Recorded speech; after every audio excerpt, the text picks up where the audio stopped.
Hey guys, first thing is this team should be in the top 4 for the playoff. I'm just going to put that out there. Next, just wanted to throw that out, and I'm going to talk a little bit about my paper. Not sure that I did this paper 100% correctly. I actually originally I planned to do Romans 1 through 17, but as I kept getting sources and writing and trying to dissect the text, I got from verse 1 to verse 7, and that's all I wrote about. There's just so many things. I already had 13 pages, and so if I would have kept going, it would have been, a dissertation. So I didn't want to do that. The reason why I chose Romans 1 through 7 was because throughout my life I've done a lot of scripture reading, and every time I get to the opening of a book in scripture, I always skip past the opening letter, or a section where there's like a bunch of names, history and that sort of thing. I don't think I've ever really thought that they were important. I thought it was just someone saying, hey, just as they would if I were to write a letter to you guys. So I wanted to challenge myself.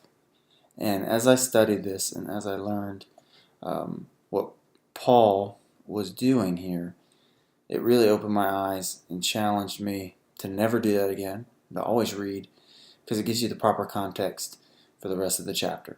And so even though there's not a lot of scripture in the part that I'm writing my paper on, as you read through my paper, you'll notice that there are a ton of scripture references in Romans and 2 Corinthians, Colossians, Thessalonians. There's a bunch of Old Testament scriptures that I've tried to connect everything together because it's so important. Because the language that Paul uses, he's trying to bring the Jews and the Gentiles together. I note in my introduction that there's a little bit of discourse and a little bit of a negative view of Paul and his teachings amongst the Jews. And so he chose his words very carefully, and I go through that, especially in Romans 1.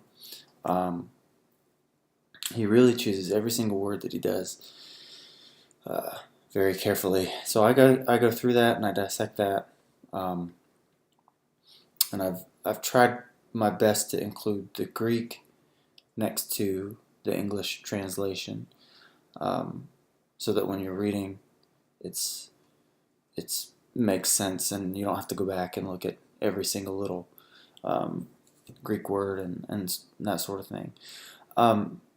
As I kept writing and I kept dissecting this, I noticed that not only is Paul using plural language, but he's using language that the Jews are used to using, as well as new language, and he's mixing them together. Let me see if I can find a spot here in my my paper. He uses words like us, the Lord of us, and he's not saying the Lord of the Gentiles or Lord of the Jews. He's including all of these people in this. I also think it's important to know that his calling was to the Gentiles, but I think because of the discourse between the families and because the church was growing so fast, he felt that it was important that he wrote a letter just from his point of view, his perspective. And I note that in my paper that a lot of other times that he writes, he talks about other partners of ministry, but in this one, it's just Paul.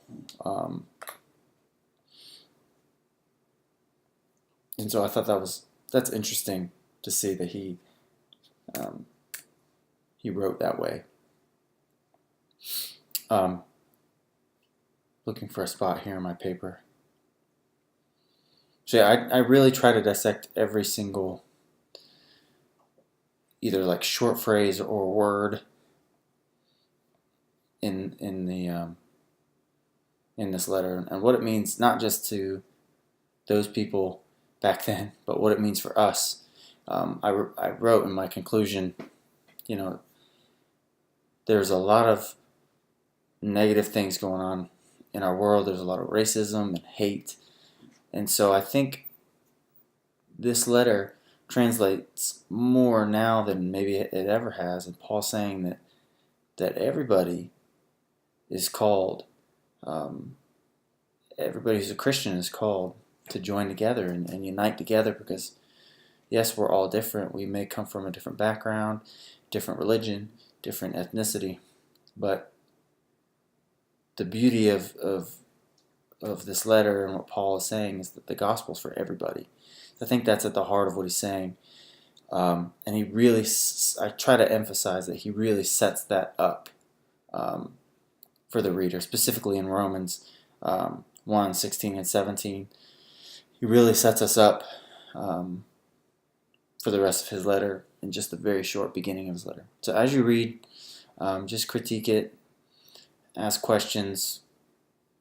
I want you guys to, critique it in a positive way, because I want to use this in the future and continue to work at it and get better at trying to figure out all of what we're learning. So thanks, guys.